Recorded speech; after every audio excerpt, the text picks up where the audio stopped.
आज हम बात करने वाले हैं बाजार की अपनी एक भाषा के बारे में, उसकी विजुअल भाषा, जिसे कहते हैं कैंडलस्टिक पैटर्न्स। ये सिर्फ चार्ट्स नहीं है, ये वो कला है जो हमें बताती है कि बाजार में आखिर चल क्या रहा है, कौन सी कहानी बन रही है। तो सबसे पहला सवाल तो यही उठता है कि क्या एक सिंपल सा चार्ट हमें वाकई बाजार की कहानी बता सकता है? क्या ये हमें ये समझा सकता है कि खरीदने वाले और बेचने वाले आखिर सोच क्या रहे हैं? और जवाब है हाँ, बिल्कुल।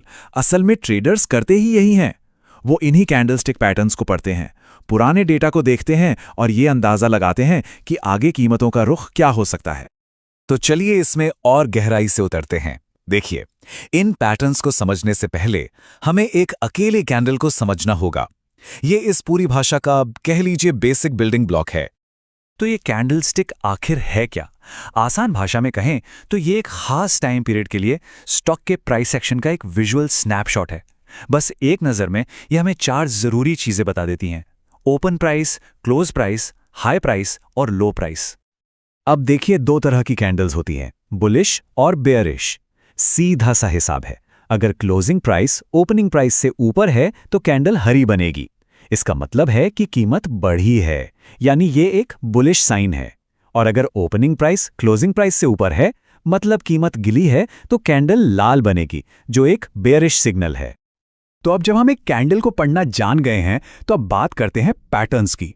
सबसे पहले देखते हैं बुल्स को, यानी वो पैटर्न्स जो बाजार में तेजी का इशारा करते हैं। ये हमें बताते हैं कि खरीदार यानी बायर्स अब मार्केट पर हावी हो रहे हैं। और बुलिश पैटर्न्स में सबसे कॉमन और जाना माना पैटर्न है द हैमर। नाम से ही अंदाजा लग रहा है ना, ये एक अकेली कैंडल होती है जो गिरते हुए बाजार के बिल्कुल निचले स्तर पर एक हथौड़े की तरह चोट करती है, और ये इशारा हो सकता है कि अब ट्रेंड बदलने वाला है। तो इस हैमर को पहचानेंगे कैसे? देखिए, ये हमेशा एक डाउन ट्रेंड के दौरान बनता है। इसकी बॉडी ऊपर की तरफ छोटी सी होती है, लेकिन इसकी जो निचली बत्ती, जिसे विक या शैडो कहते हैं, वो काफी लंबी होती है। ये दिखाता है कि बेचने वालों ने कीमत को नीचे तो धकेला, पर वो वहां उसे रख नहीं पाए। ये पैटर्न असल में हमें बताता है कि खरीदार अब ज्यादा एक्टिव हो गए। मतलब सेलर्स ने पूरी कोशिश की कीमत को नीचे रखने की, लेकिन बायर्स ने एक जोरदार कमबैक किया और क्लोजिंग तक कीमत को वापस ऊपर खींच लिया। सीधी सी बात है, इस लड़ाई में खरीदार जीत गए। अब एक कैंडल से भी ज्यादा पावरफुल होता है 2 कैंडल का पैटर्न। तो चलिए अब एक ऐसे ही पैटर्न को देखते हैं जो मार्केट के मोमेंटम में एक बड़ा बदलाव दिखाता है, द बुलिश एंगल्फिंग। अच्छा, तो ये बनता कैसे है? इसमें पहले एक छोटी सी लाल कैंडल होती है, यानी बेरिश, और उसके ठीक बाद एक बड़ी हरी कैंडल बनती है, यानी बुलिश। और ये दूसरी हरी कैंडल इतनी बड़ी होती है कि इसकी बॉडी पहली वाली लाल कैंडल की बॉडी को पूरी तरह से, कह सकते हैं, निगल लेती है। ये पैटर्न क्या दिखाता है?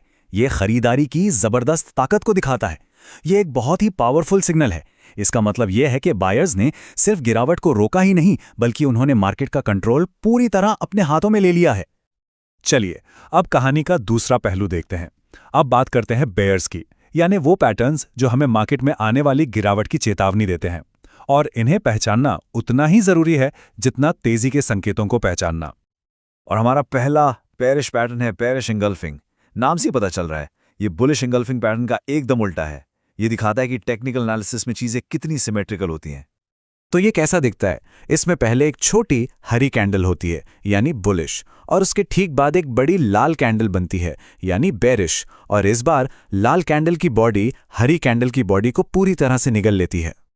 इसका सीधा सा मतलब है कि अब सेलर्स ने कंट्रोल अपने हाथ में ले लिया है और शेयर की कीमत और भी नीचे जा सकती है। यहां मार्केट की साइकोलॉजी को समझिए। बायर्स ने कीमत ऊपर ले जाने की एक अच्छी कोशिश की, लेकिन सेलर्स इतने हावी हो गए कि उन्होंने उस पूरी बढ़त को खत्म करके मार्केट को नीचे धकेल दिया। अब एक और बहुत ही पावरफुल 3 कैंडल वाले पैटर्न पर आते हैं, जो एक मजबूत डाउन ट्रेंड का साफ साफ इशारा करता है, द 3 ब्लैक क्रोज। इस पैटर्न की पहचान बहुत साफ है। इसमें एक के बाद एक 3 लंबी लाल कैंडल्स बनती हैं। हर अगली कैंडल पिछली कैंडल की बॉडी के अंदर खुलती है और फिर उसके क्लोज से भी नीचे जाकर बंद होती है। ये देखने में नीचे उतरती हुई सीढ़ियों जैसा लगता है। ये पैटर्न इस बात का इशारा करता है कि डाउन ट्रेंड अभी जारी रह सकता है, क्योंकि मार्केट में बेचने का दबाव बहुत मजबूत और लगातार बना हुआ है। आसान शब्दों में ये एक बहुत ही क्लियर सिग्नल है कि मंदी का मोमेंटम बना हुआ है। तो ठीक है, हमने पैटर्न्स तो समझ लिए, लेकिन इन्हें इस्तेमाल कैसे करें? यहाँ एक बहुत ज़रूरी बात समझनी होगी। ये पैटर्न्स शक्तिशाली ज़रूर हैं, लेकिन ये कोई जादू की छड़ी नहीं है।